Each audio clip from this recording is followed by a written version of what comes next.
This video is all about you, how I increase your value through your personal brand. I want you to have more money, more impact, and be more significant. I'm going to give you all the tools to build the most successful personal brand and start feeling clear and confident in who you are and what you want to be known for. Now, this is not just another YouTube video. It's going to be a comprehensive roadmap.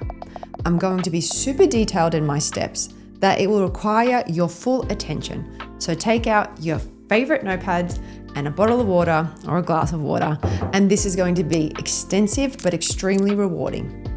I promise you, after you watch this video, you will have increased your confidence and become so clear on how you build your personal brand to attract the right opportunities that you deserve and increase your monetary value.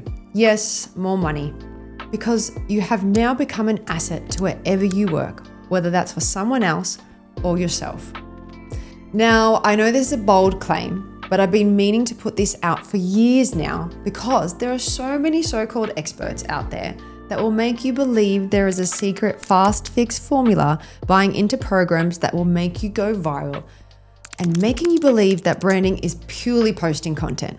Honestly, I'm tired, and I'm tired of seeing people misled. So here I am giving it all away for free. I'm pouring my decades of experience so that you can finally do it the right way and have the best path to success. Now, by the end of the video, you're going to be in the best possible position to create and grow an amazing, unforgettable personal brand. Now, if that sounds good to you, make sure you bookmark this video, add it to your favorites, save it to watch later, and of course, subscribe to my channel if you like. So what's in this video? I'm going to walk you through 4 clear strategic steps on building a brand that has real authority and credibility. We'll start by defining who you are beyond your job title and how to position yourself so when your name comes up, people instantly know what you stand for. I'm going to share my visibility formula that has positioned me as the #1 personal branding expert on ChatGPT and break down how SEO, search behavior, and strategic content creation work together so your story doesn't just feel authentic, it becomes searchable, discoverable, and commercially powerful. I will even be showing you how to expand your visibility to be invited as a guest speaker, panelist, on the radio, and most importantly, build a powerful network that puts you in rooms you've never dreamed of. Now, some of you might know me, some of you might not, but I'm a Harvard Business School graduate, and over the past decade, I've built an extraordinary network and portfolio, advising thousands and thousands of executives, founders, and senior leaders across the Middle East and globally on how to turn visibility into real authority. I've been published in recognized publications, including Entrepreneur and Business Insider, as the go-to expert on career visibility. My branding insights have been referenced in conversations analyzing global icons like Mr. Beast and Cristiano Ronaldo, and today I rank #1 on ChatGPT in personal branding within Dubai. Now, none of this was built overnight. No one handed me a blueprint. I wasn't taught how to engineer visibility, authority, or search dominance. I had to learn it, test it, fail it, and constantly refine it and refine it and refine it to get where I am. For years, I wished I had someone who could show me the path, someone who understood both the emotional side of identity and the strategy behind building influence that actually pays off. That's exactly why I've created this. So I'm going to compress decades of my personal branding experience in this one video, and my goal is that you leave here feeling like you've had more value from this one video program than you've had for months or even years. So why am I giving it all away for free? I always knew that I wasn't accessible to so many people, that my drive was always influencing one person who influenced thousands. But here I am to flip the game and give you all the information you deserve and need from the most credible person. I hope that once you've watched this, you'll want to share this video with so many other people. So if you're ready, save this video, bookmark it, and get ready to take notes and download the video if you have YouTube Premium. Even introduce yourself in the comments below. Let's hold everyone accountable. I've also created a workbook for you to go and print and work along watching the video.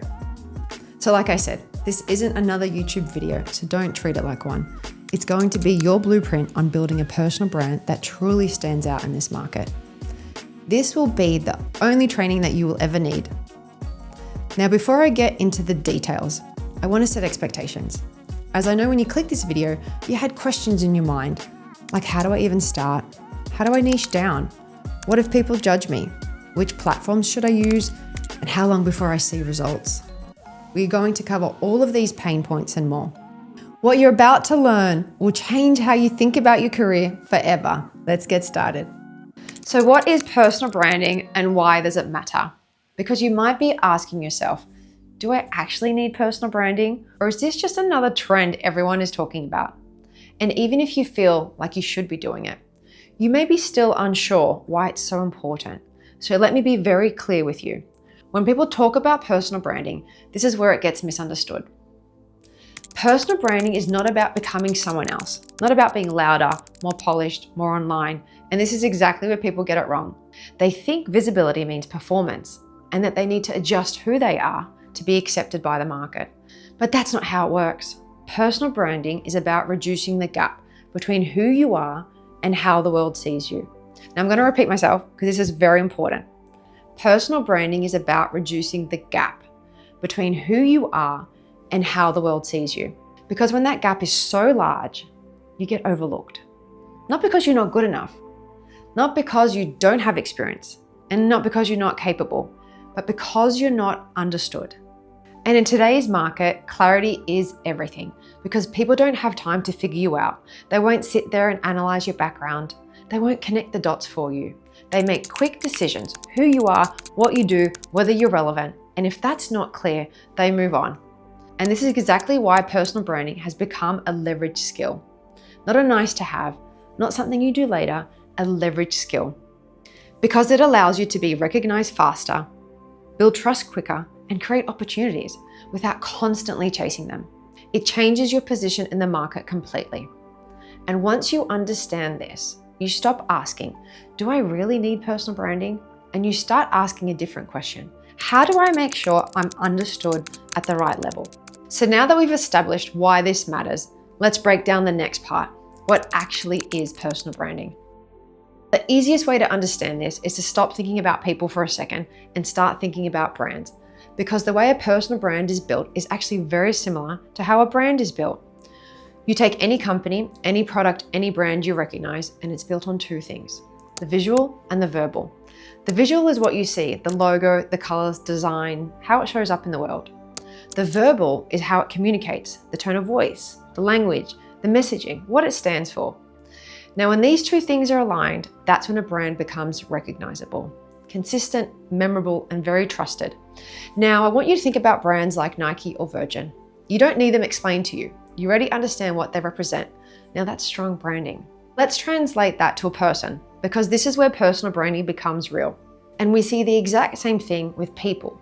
Look at Huda Beauty or Mr. Beast. You already know what they stand for and what to expect from them. The difference is this. Corporate brands like Nike and Virgin are built with structure, teams, guidelines, control. Personal brands are built in real time through how you speak, how you show up, how people experience you. So when we break it down simply, you also have two parts. The verbal identity for a person is how you think, how you speak, how you express yourself, your opinions, your perspective. Your visual identity is how you show up, how you present yourself, how you dress, your presence, both on and offline. Now together, this is what forms your personal brand identity. And this is the part most people miss. They jump straight into marketing themselves, posting, sharing, trying to be visible. But before anything is marketed, it has to be built. Just like a company doesn't launch without a brand, you shouldn't be showing up in the market without clarity on yours. Because if you don't define it, the market will do it for you. And I promise you, they're probably not going to get it right. So personal branding at its core is the intentional act of packaging who you are so you control how you're seen, understood, and remembered by the market. All right, so now that you understand what personal branding actually is, let's start building yours. And the first place we start is with you. So step one is understanding you.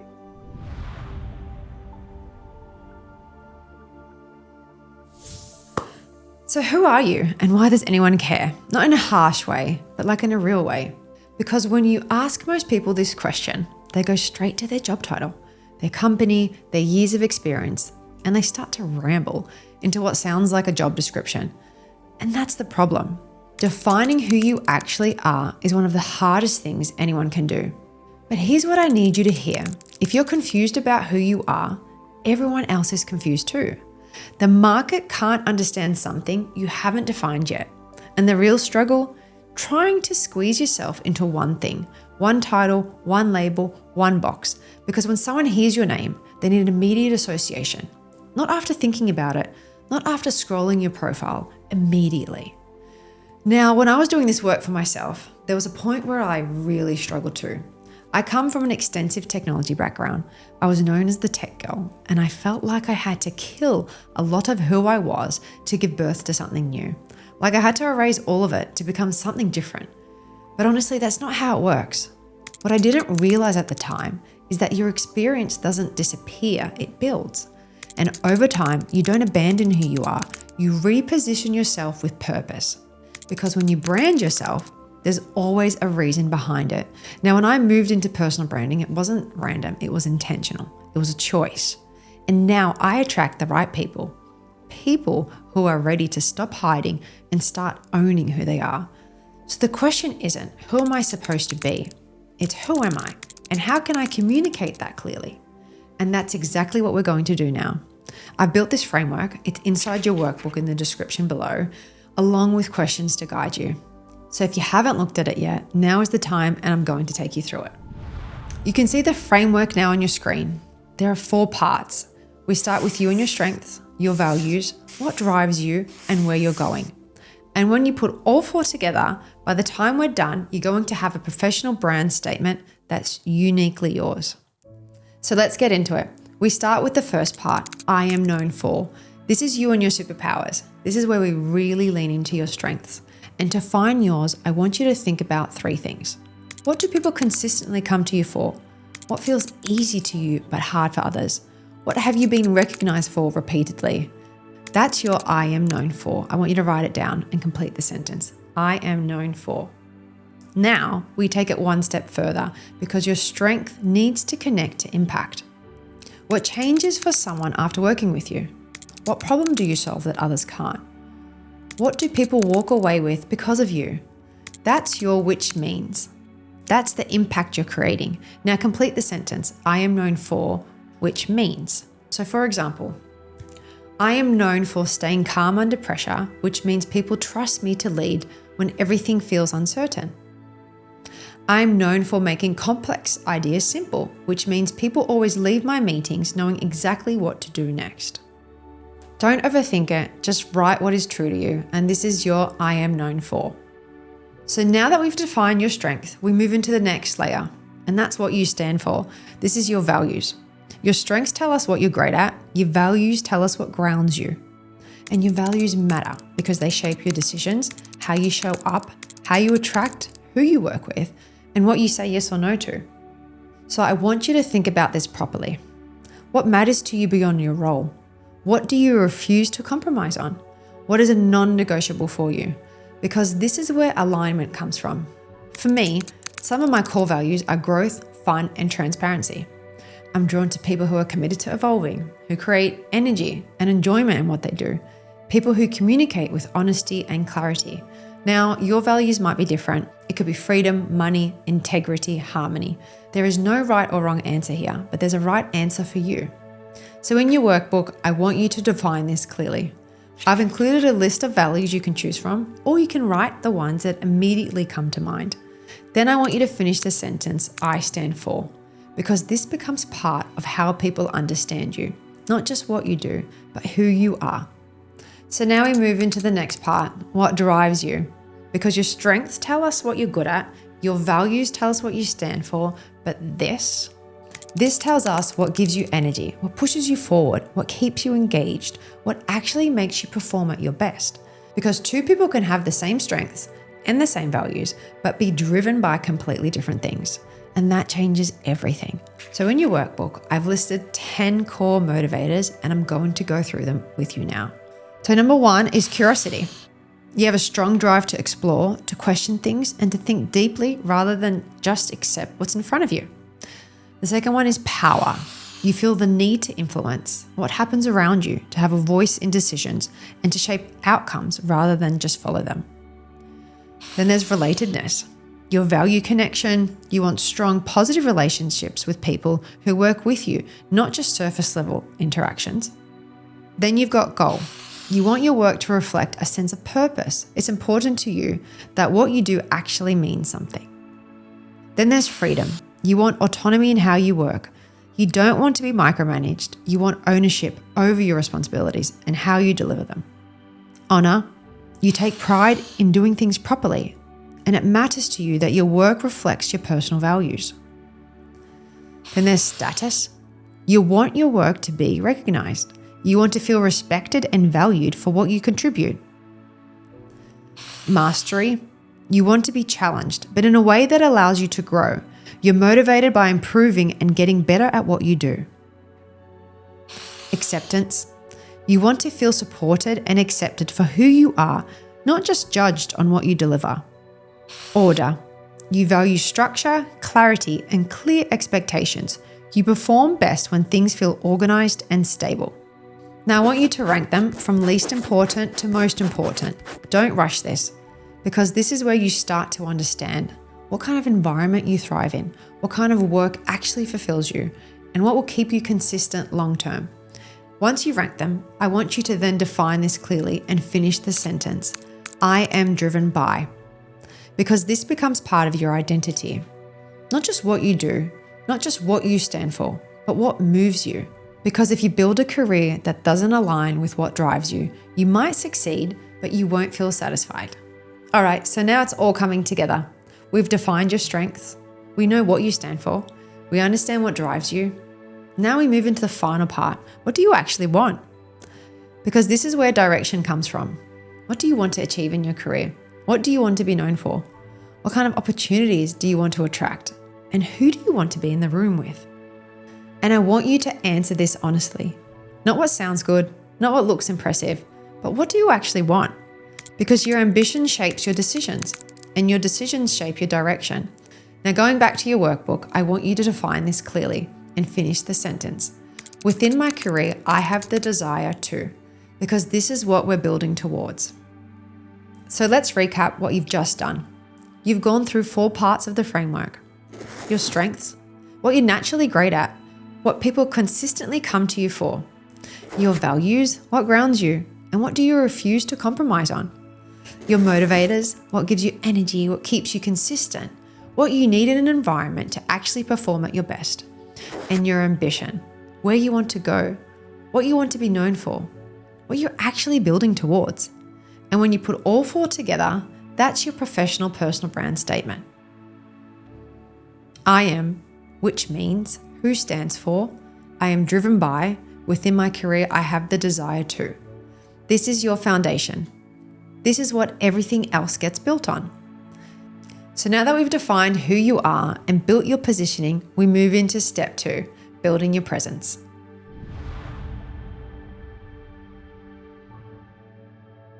Your presence is how people experience you, even before you speak to them. It's how they find you, how they size you up, and how they decide if you're worth their attention. Now, there are 2 ways people discover you. They either search for you intentionally. They know your name, your role, your expertise, that's searchability. Or they come across you. Your content shows up, your profile appears, you land in their world without them planning it. That's visibility. And you need both. One captures interest that already exists, the other creates interest that didn't. But here's the thing most people miss. Before visibility even matters, you need a foundation, a place that's clear, credible, and built to convert that attention into something real. And in the career space, there's one platform that sits at the center of all of this, LinkedIn. This is where your professional credibility lives. It's the first place people go to understand what you've done and whether they can trust you. So before you even think about being everywhere, we start here. Once this is solid, everything else gets amplified. Other platforms expand your reach, create more entry points, bring in more eyes, but most people try to do it all at once and end up doing none of it well. My approach is simple. Master one before you move to the next. And LinkedIn is where we start. So let's build it properly. The first thing is a mindset shift. You need to treat your profile like a mini website, not a CV. Someone lands on it, they scroll, and they're making decisions the whole way down. We build it in that order, section by section, optimized for the algorithm, for the person reading it. Let's break it down. All right, we are going to start with your banner. I want you to think of this as your billboard. One message, instantly readable. Most people leave it blank or use the default banner. That's a missed opportunity.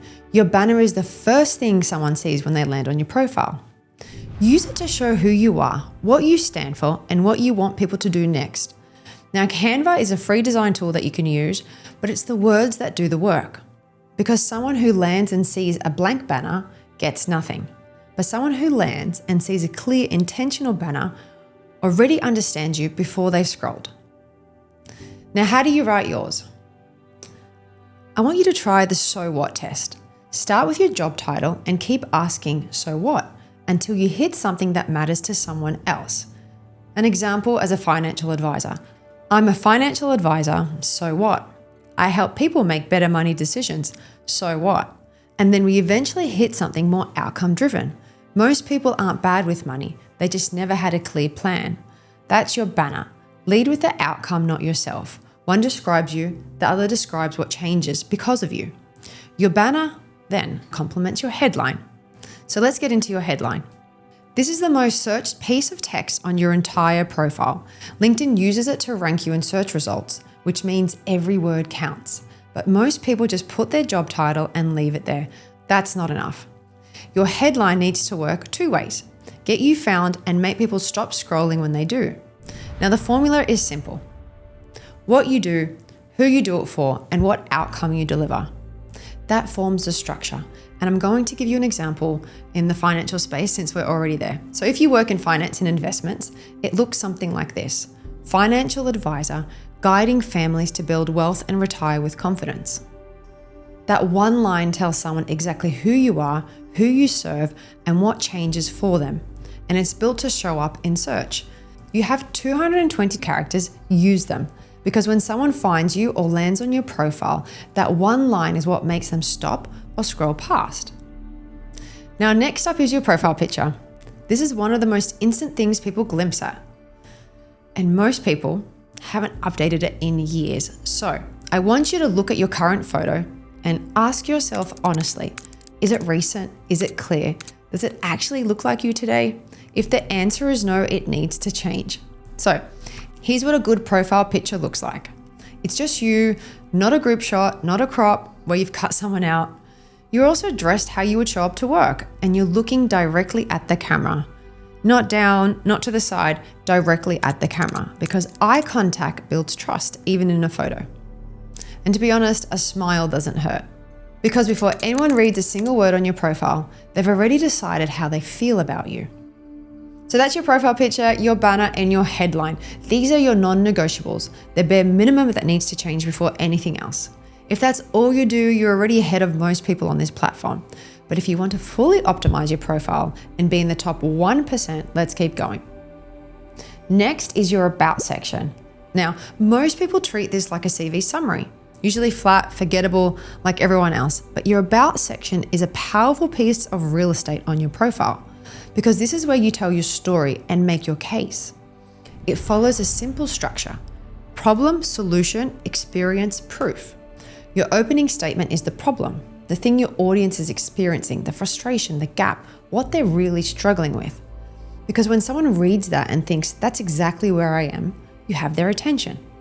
For example, if your headline is Financial Advisor Guiding Families to Build Wealth and Retire with Confidence, your problem statement might open like this. Most families work hard their entire lives but reach retirement without a clear plan for what comes next. Not because they didn't earn enough, but because no one ever showed them how to make it work. That's a problem statement. It's specific, it's relatable, and it pulls people in. You then move on to the solution. What you do, how you approach it differently, why your way works. Then it's your experience. Not a list of skills, but the experience and perspective that makes you the right person. And then we close it off with proof.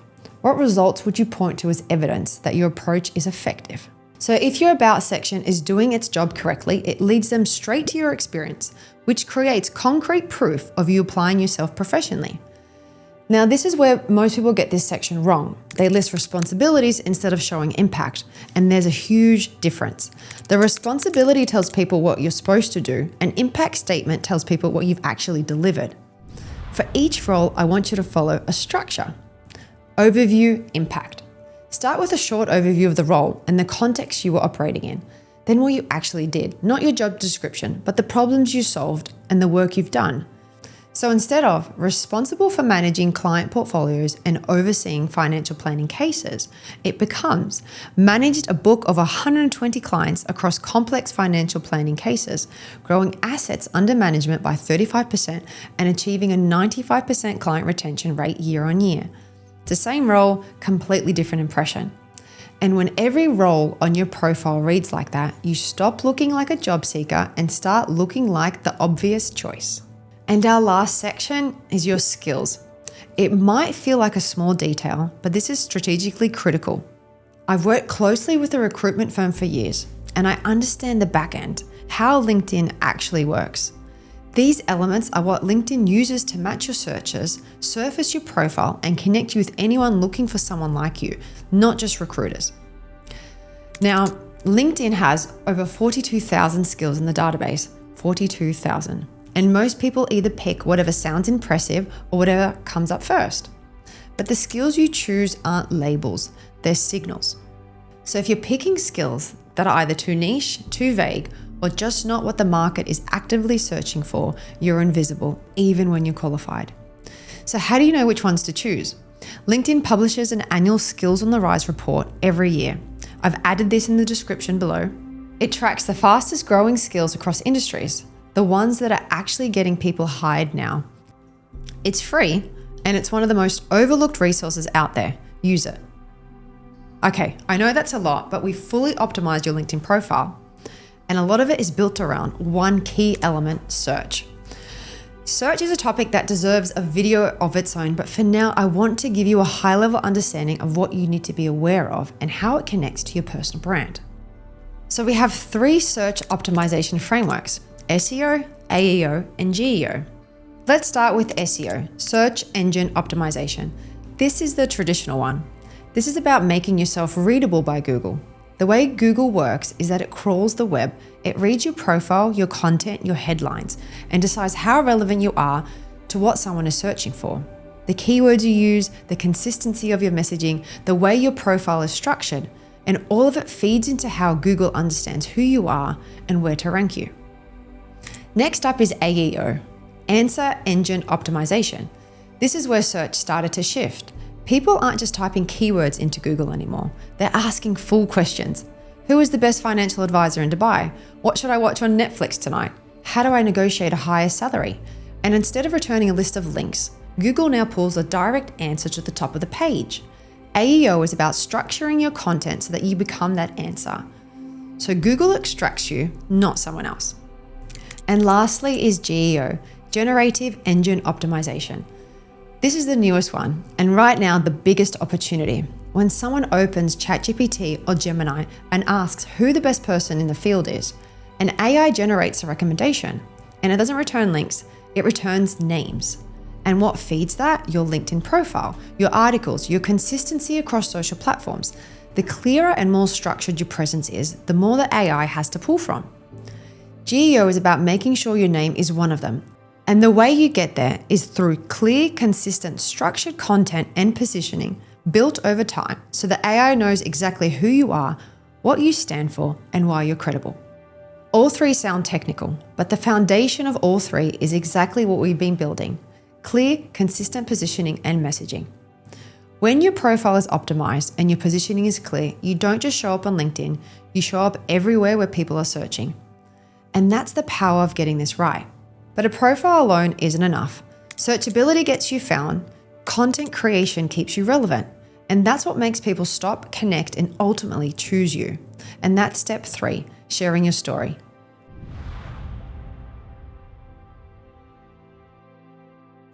First, let's take a step back. We are in a war for attention. Every single day, thousands of pieces of content are being published. People are scrolling faster than ever, And the ones winning, the ones getting noticed, getting opportunities, getting hired, aren't always the most qualified. They're the most visible. And that's what this step is about. Because you've done the work. You understand who you are. You've built a profile that's clear, credible, and searchable. But none of that matters if nobody sees it. Sharing your story is how you bring everything to life. And I want to be clear about what that means, because this isn't about becoming an influencer. It's not about going viral. It's not about posting for the sake of posting. It's about showing up consistently with a point of view, your experience, your perspective, your journey, because nobody else has that, and that's your edge. Now, there are a lot of platforms you could show up on, and eventually you should have presence in more than one place. But right now we're focusing on LinkedIn, and here's why. LinkedIn holds a unique space. There's still a level of credibility and weight attached to showing up on LinkedIn that other platforms don't carry in the professional space. It's the gateway, and it's where your audience already is. The question isn't whether you should be creating content. The question is, what do you say? And how do you get people to actually stop and pay attention? Which brings me to the most important skill in content creation, the hook. And this isn't a new concept. A hook comes from the world of advertising, where every message is competing for attention. It's the opening line designed to stop someone mid-scroll and pull them in. Not by saying everything, but by giving just enough to make them want more. The same principle applies to your content. The hook is the first 1 or 2 lines of your post in a feed full of noise. It's the only thing standing between someone scrolling past or actually stopping. The best hooks all have the same DNA, these 3 things. It breaks a pattern, something unexpected that disrupts everything else in the feed. It creates tension, a gap that pulls people forward through curiosity, emotion, or contradiction. And it's relevant. It makes the right person feel like, was this written specifically for them? Like this: I was passed over for a promotion 3 times. Here's what I did differently the 4th time. Most people build a LinkedIn profile and wonder why nothing happens. Here's why. And another one. The best career advice I ever received came from getting fired. Each one stops you. Each one creates a gap you want to close. And each one speaks directly to something you've either felt or feared. Now that's the job of a hook. And like any skill, the more you write, the sharper it gets. But a hook is only the beginning. Once you've stopped someone, you need to say something worth saying. So what do you actually post about? Think about everything you know. The lessons you've learned, the mistakes you've made, the things you wish someone had told you earlier, even the observations you have about your industry. That's your content. Now I want to give you an easy framework to follow, since I love a bit of frameworks. There are 3 types of posts that consistently perform well. The first is a personal story, something real that happened to you with a lesson attached to it. These build trust faster than anything else because they're human. The second is insight and perspective. Your take on something happening in your industry, what you agree with, what you challenge, what most people are getting wrong. And the third is practical advice, a framework, a process, a list of things that can actually help someone. Content that makes people think, I'm saving this. Mix these 3 and you have a content structure in place. Now I want you to refer to your workbook. I fleshed these out in a lot more detail with some prompts to support coming up with ideas. The goal here isn't to make you master content writing. It's to get you comfortable sharing your story. Now here's where most people stop. They write the post, they hit publish, they wait. And if it gets likes, great. If it doesn't, they start to second guess everything. The topic, the wording, whether they should be even doing this at all. But here's what they're missing. Content gets you seen, but it's the connection that makes people stay. There's a difference between someone scrolling past your post and thinking, that's interesting, and someone reading it and thinking, that's exactly how I feel. One gets you a like, the other gets you a follower, a message, an opportunity, a relationship that actually goes somewhere. And the bridge between these 2, it's something I like to call emotional transfer. Emotional transfer is what happens when the person reading your words feels something genuine because you were willing to feel it first when you wrote it to them. It moves in one direction, from you to them. And when it lands, they don't just read your post and scroll on. They stop. They feel something shift. They think, this person gets me. This person really gets me. And the only way to create that is honesty. Not oversharing, not performing struggle, just being willing to say the real thing instead of the safe version of it. Because people don't connect with perfect, they connect with real. And emotional transfer doesn't stop at your screen. It carries into every room, every conversation, every moment someone meets you in the real world. which now leads us into the final step, increasing your visibility in the real world.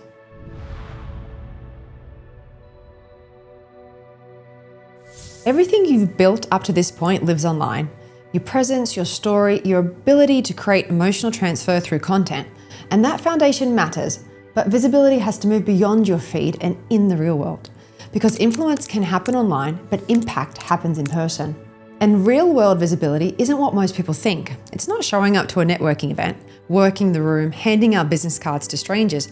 That version of networking is built on agenda. And the moment someone senses you want something from them, that connection closes.